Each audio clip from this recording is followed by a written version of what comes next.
Hello, everyone. Good morning. Today, I want to say something quickly. I and this is about the experience I had while growing up, and I later found out that this thing is really worth talking about.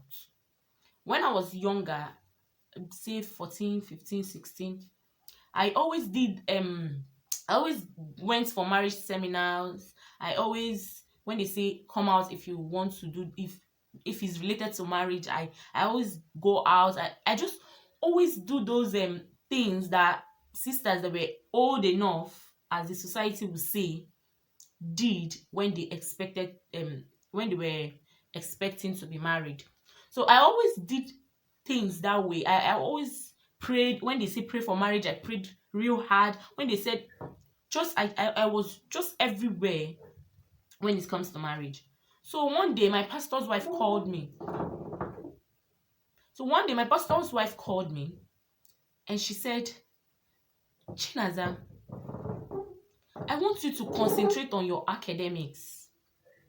I want you to concentrate on your studies and forget about this marriage that you're always talking about. Forget about this marriage. Concentrate on your studies. And when you finish, a good man will come and marry you. I looked at this woman. Actually, at that point, I felt really bad for wanting what I want. I went home. I felt really bad that she would call me and tell me something like that. And it was really, really discouraging for me. Like, was I doing something wrong wanting a good marriage at the end of the day?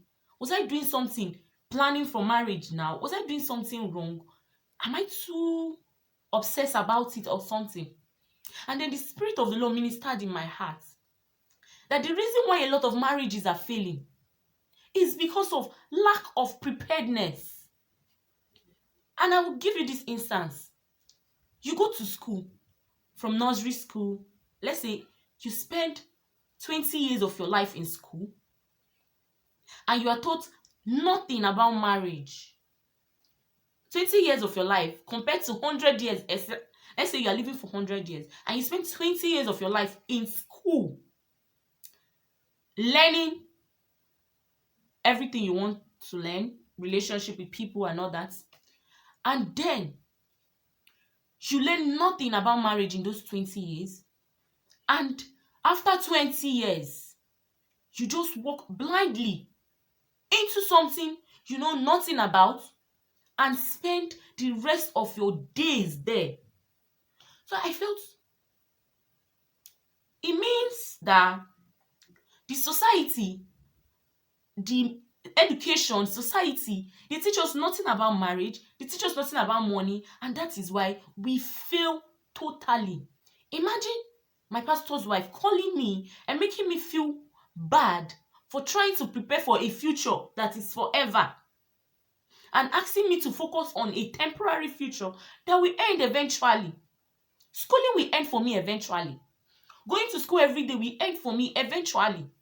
It wasn't like I wasn't concentrated on school, but just that at this point, when they do marriage, I was always available and things like that. And she felt like I was obsessed about marriage. But no, I was just preparing myself because I saw a lot of marriages that I do not want. And I knew that marriage for me was destiny. And I wanted it to succeed. So this woman calling me now and telling me, don't concentrate on this thing, don't learn about it, do nothing about it, means that if I actually obeyed her, I'm going to fail woefully in this everlasting destiny that I'm going to venture into. You stay in school for 20 years of your life, exaggerated, and then you stay in marriage all the days of your life, and then you prepare. You don't go to school for this thing. I feel sometimes that things like marriage that is everlasting, things like money that is everlasting, should be what we should be taught in school. I feel that way. I feel that things like this that are everlasting should be taught in school, not just something that after teaching me I forget about it. So today I want to the reason why I'm making this video is a lot of people go into marriage and when they fail, they make it look as if God is stupid to have instituted marriage. But that is not true. God is a wise God. And when he said it is not good for a man to be alone, he knows what he was saying. Do not make God look stupid by not preparing one bit. for this marriage. Marriage is a big deal because God instituted it in his wisdom. You cannot be wiser than God. It is a big deal to be married. And for it to work, if you make your marriage work, it is an achievement. Stop shouting marriage is not an achievement. Marriage is not an achievement. At the end of the day, you end up being a loner. You end up wishing in your heart that you were married at some point. Stop this shallow mind about marriage. Marriage is serious because God instituted it. Don't spend the whole of your years preparing for a career that might eventually be ruined by this marriage you are going into. So if marriage is anywhere near your mind, I advise you, young ladies, adults, prepare now. Read books, go to seminars, hear other people's experience, meet other couples and hear from them. Do things that you can do to make it work. Because when you have a good marriage working for you, you are fulfilled and happy. And there is nothing more than